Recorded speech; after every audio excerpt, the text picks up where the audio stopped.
Est-ce que toi aussi t'en as marre de tourner en rond dans ta vie? Alors arrête ça tout de suite. En plus, peut-être que ce ne sont pas de grands obstacles qui t'empêchent d'avancer. Et je te rassure, c'est trois pièges invisibles dans lesquels on tombe tous. Aujourd'hui, je vais te partager trois conseils incontournables et reste bien jusqu'à la fin parce que si tu les appliques, ta vie va littéralement changer. Conseil numéro un: arrête de chercher l'approbation des autres. Et oui, c'est naturel, on cherche tous la validation des autres, mais c'est clairement improductif pour mener sa propre vie. C'est exactement la même chose que quand tu dis oui alors que tu veux dire non. C'est de la perte de temps, d'énergie et ça génère pas mal de frustration. Combien de personnes choisissent un métier pour faire plaisir à leurs parents? Ou encore restent avec quelqu'un en couple pour pas être jugé par leur entourage? Bah ça, c'est typiquement les situations dans lesquelles tu dois plus être. Parce que ça, sur le long terme, c'est de la perte de confiance, de la frustration et surtout passer à côté de sa vie. Donc avant chaque décision, demande-toi, est-ce que ça respecte mes valeurs les plus profondes et surtout, est-ce que j'ai pas simplement envie de plaire aux autres dans ce choix? Je peux même te reprendre la citation de Steve Jobs qui dit: votre temps est limité, ne le gaspillez pas en vivant la vie de quelqu'un d'autre.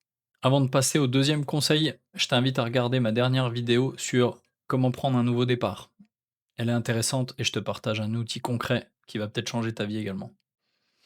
Conseil numéro 2: arrête de procrastiner et d'attendre le moment parfait, parce que ça n'existe pas. Beaucoup de personnes attendent le bon moment, quand j'aurai plus d'argent, quand j'aurai plus de temps, quand j'aurai plus d'énergie, mais en fait, il n'y a pas de bon moment. Le bon moment, c'était hier, et je te rassure, le nouveau bon moment, bah, c'est maintenant. Je me sors pas du lot, hein. J'ai lancé ma chaîne YouTube il y a quelques semaines, et au début, bah, voilà, il faut que je m'achète un nouveau micro, une nouvelle caméra, il faut que je fasse ci, fasse ça et puis en fait, pendant ce temps-là, bah, en fait, j'esquive, le fait d'avancer, tout simplement. Je suis pas dans l'action, donc agis.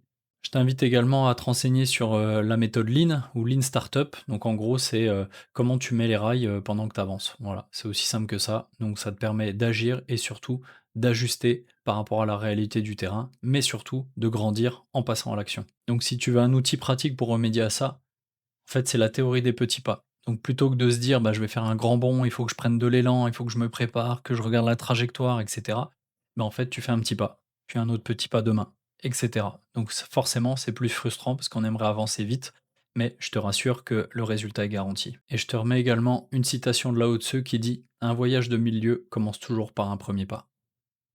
Si tu te reconnais dans ces conseils, je t'invite à t'abonner à ma chaîne et à mettre un petit like, ça soutient mon travail et ça fait toujours plaisir. Tu peux également me laisser un commentaire, tu peux me dire si ça te parle, et puis si tu arrives déjà à appliquer ça dans ta vie. Troisième et dernier conseil, arrête le discours intérieur négatif. Et ça, c'est extrêmement important. La personne avec qui tu parles le plus dans la vie, bah, c'est toi. Donc surtout, deviens ton propre allié. Si tu te sabotes, si tu te critiques, si tu te juges, si tu te rabaisses, t'imagines au quotidien, t'imagines l'impact? C'est complètement destructeur et ça ronge l'estime de toi-même. Combien de fois tu t'es dit: «Je suis nul, j'y arriverai pas, je suis pas assez bien, je suis pas assez ci». T'imagines ton cerveau? Bah, au bout d'un moment, il pense que c'est la vérité. Je te donne une astuce. À chaque fois que tu as une pensée négative qui survient, tu la notes et puis après tu la reformules.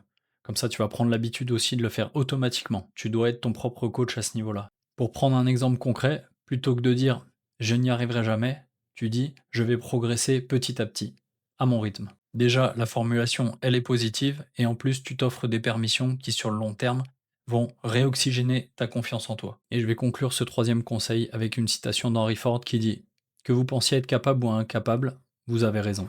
Donc en conclusion, premier conseil: arrête de chercher l'approbation des autres. Conseil numéro 2: arrête de procrastiner, le meilleur moment c'est maintenant. Et conseil numéro 3: arrête le discours interne négatif. Ça, c'est ce que tu dois bannir au plus vite. Dis-moi dans les commentaires lequel de ces trois conseils tu dois absolument appliquer en priorité. Ça me fera beaucoup plaisir, je lis tout le monde et je tente de répondre le plus rapidement possible. Et surtout, n'oublie pas, deviens l'architecte de ta propre vie.